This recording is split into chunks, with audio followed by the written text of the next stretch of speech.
right, so the next thing we're going to do is add the wall assembly, but behind this wall that we just created for the turf torrent. So the wall assembly that I chose was this one. So it has 2 layers of 5/8 gyp, 1 layer of 5/8 gyp, and then some offset studs with some insulation. So let's go ahead and make that wall. So if I go back to my Revit, oh, I'm in my Revit. So I'll just go back to my section drawing, and I can go ahead and pick this guy, and I'm just going to copy it, right? So I'm going to copy it. So selecting it, going to the copy command, and then picking this and copying and making another copy. And then I want to go to my floor plan, right? So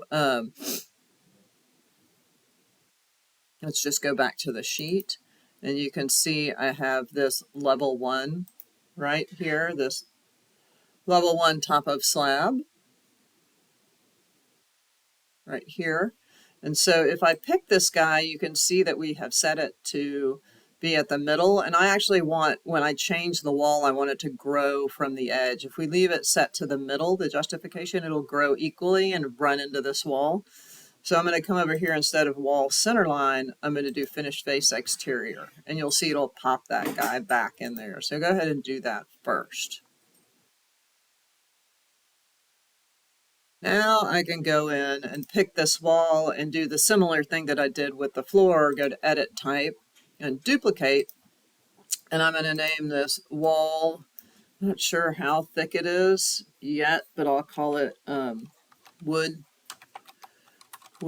stud, and gyp, right? And click OK. And then I'm going to edit the structure. So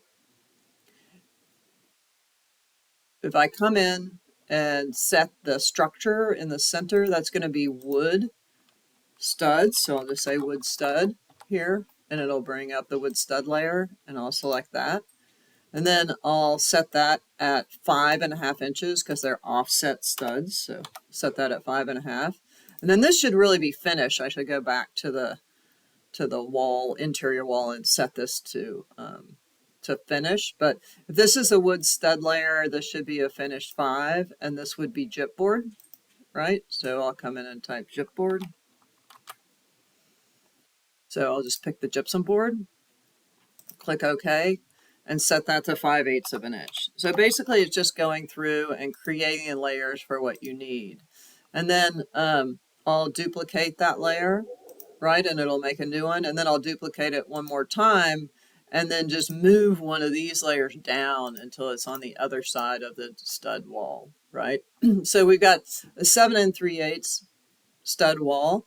The wood stud layer, if we take a look at the wood stud layer, we could actually add a thermal quality to it to get some of that insulative value. So if you wanted to do that, you could hit this little thermal here and just type in insulation up at the top, sorry, as a search, right? And it'll bring up all of the insulation here, and you could do glass fiber bat, right? And just move that up into the,